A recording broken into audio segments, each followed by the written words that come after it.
Welcome back to another project. In this project, I'm going to show the GSM based smart irrigation process. So first of all, I'm going to describe the components and the features of my project. So as you can see, I have a water container right over here, and I have two pumps right over here. One of the pumps will be used in order to fill up this water tank. As the water level of this container goes below the lower threshold value, the first pump will turn on automatically, and it will remain turned on as long as the water level doesn't reach its maximum position. I mean, as long as the water level doesn't reach its upper threshold value.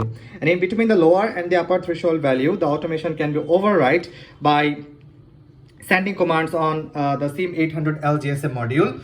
And say for example, the motor is the pump has been turned on, and before reaching the upper threshold value, you can turn it off by sending an SMS to the SIM800L GSM module. So in order to measure the distance of the water level from top of the container, I have used the ultrasonic sensor. It has two pins called the trigger pin and the echo pin, as you can see right over here. And it works on basis of the principle of echo. As the trigger pin is set high for 10 microseconds, it generates a wave burst of 8 cycles. That means the frequency of the generated wave burst by the ultrasonic sensor is 0.8 cycles per microseconds. And as the trigger pin is set high, the echo pin also becomes high, and the echo pin remains high as long as the transmitted wave is not reflected back to the receiver. And the time that it takes for the wave to reflect back to the receiver is eventually the amount of time that the wave took to travel and then reflect back. And by applying the very basic principle of echo, twice S equal to V times T, we can easily find out the distance of the water level from top of the container, where V is the speed of the ultrasonic burst, which is 350 meter per second at 30 degrees Celsius temperature. So I have another pump right over here. So now I'm going to tell what the second pump does. So as you can see, I have the soil moisture sensor right over here.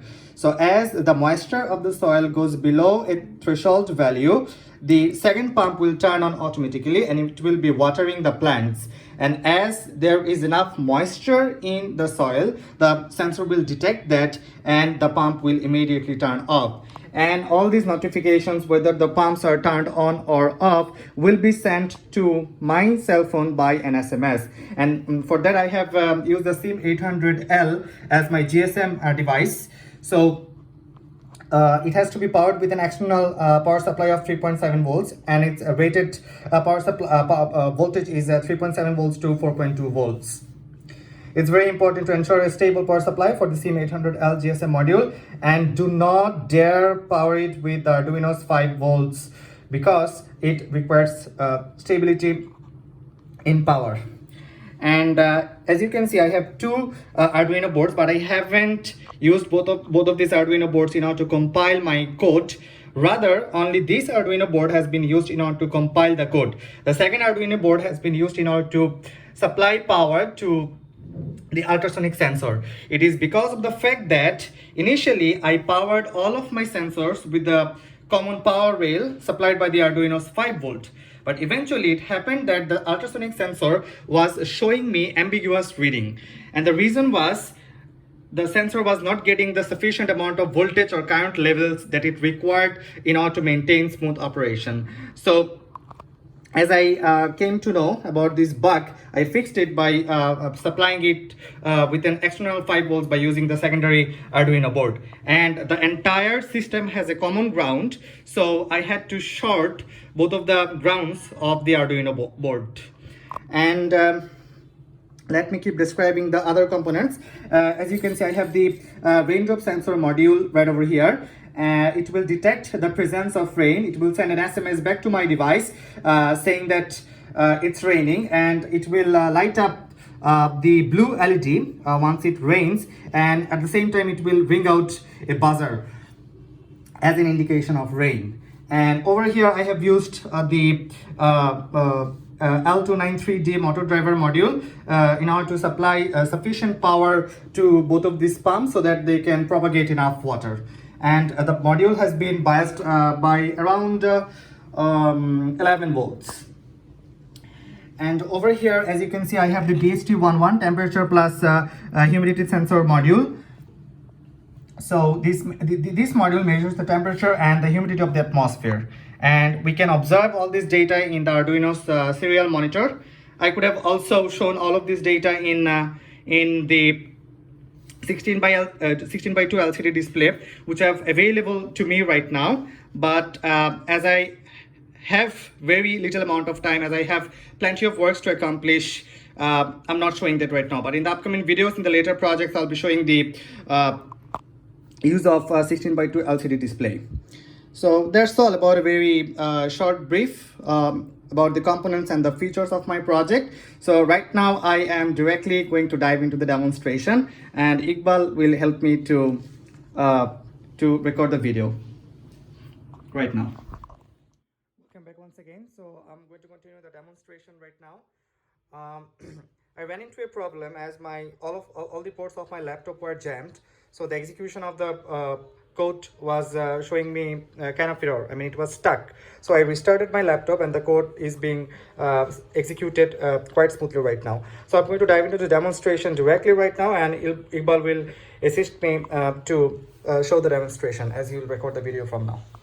So first of all, I'm going to power the GSM module, the SIM800L module, and the LED is blinking, and it should be established on the network very soon. And as the LED blinks once in every 3 seconds, it will be established on network. As you can see, it's blinking once in every 3 seconds. That means the GSM module has been established on network. And I have already powered the second Arduino board, and I'm going to power the first Arduino board right now. As you can see, I have powered it. I'm going to open the serial monitor. Okay, the code has already been uploaded. However, okay, not a big deal. I'm going to upload it for one more time. I'm going to upload the code for one more time. The code will be uploaded very shortly. And as soon as the code is uploaded, the code has been uploaded. You can see that the AT commands are responding properly. And yes, now I'm going to power the motor driver, and the pump should turn on as soon as I power it. As you can see, the pump has turned on, and it's filling the water container. And I can manually turn off the pump by sending an SMS from my cell phone. And as you can see, watering pump has been turned off. It's already off. Pump 1 has been turned on, and I can right now turn it off by sending manual command. Say, well, this message is ignorable. Down 1. As you can see, as I've sent the message, the pump got turned off. Now I'm going to turn it on once again, sending the on command, on 1, which has already been coded on Arduino. You can see that it has turned on once again. And this is the secondary pump. As the moisture level of the soil goes below the threshold value, the pump should turn on. As you can see that the second pump has turned on, which is an indication that the moisture level is below the threshold value. And as I place it back to water, it has reached the desired moisture level. The pump got turned off, which will be watering the plants eventually. And in all these cases, SMS will appear. Well, pump 1 has been turned off. It is the previous message which has been thrown right now, so it's ignorable. Sometimes, it takes some time for the messages to be thrown as the network gets jammed sometimes. So watering pump has been turned off, as you saw it. And it has run out of water, so I'm going to pour some water to my container over here. It's filling gradually, and if it rains, then the rain sensor module will detect the presence of rain, and it will light up the blue LED, and a buzzer will ring out simultaneously.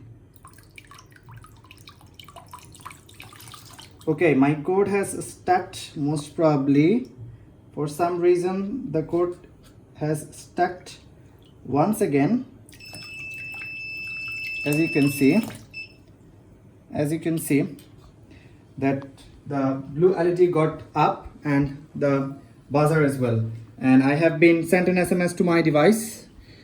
As you can see, it's reading now, courtesy Rafi's automation. Pump on has been turned on. It's a kind of previous SMSs which is ignorable. So okay, it has some water yet, so it was giving me some false alarm. I have to get water as the reservoir was out of water.